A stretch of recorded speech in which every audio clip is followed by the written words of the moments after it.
Welcome to this lesson where we are going to be looking at the changes under Requirement 8.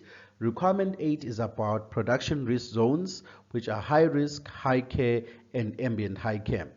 Where a site produces products where the production process or part of it requires high risk, high care, and or ambient high care production zones, all the relevant requirements from section 1 to 7 of the standard must be fulfilled in addition to the requirements of this section.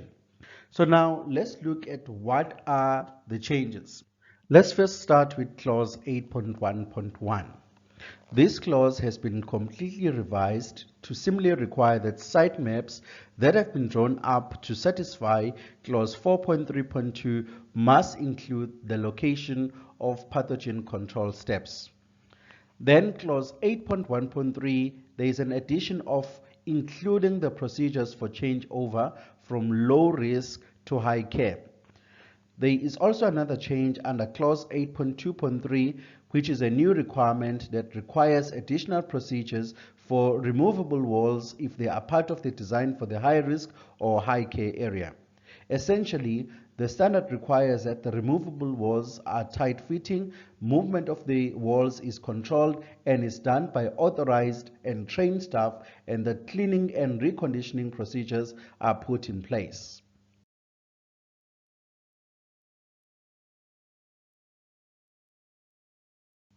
Clause 8.3 has been renamed to Equipment and Maintenance in Higher Risk and High Care Zones.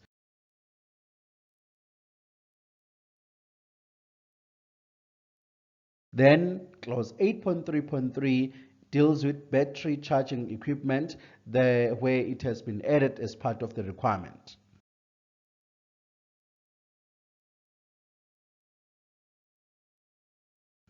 Clause 8.5.1 has been revised to align with clause 4.11.2, and as a requirement, the standard requires that different microbiological risks associated with each production risk zone be considered.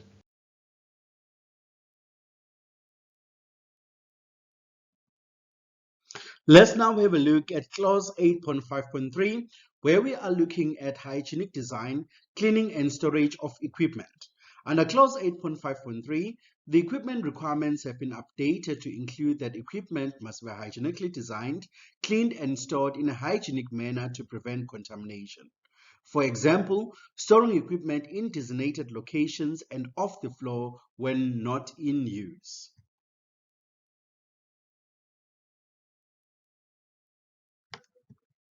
Let's now have a look at clause 8.5.4. Clause 8.5.4 is a new clause that deals with the requirements of cleaning in place where the site uses CIP equipment. There are two options that apply. The CIP equipment shall be for a specific area only, or the CIP system should be designed and controlled so that it does not pose a risk of contamination to the high risk or high care area.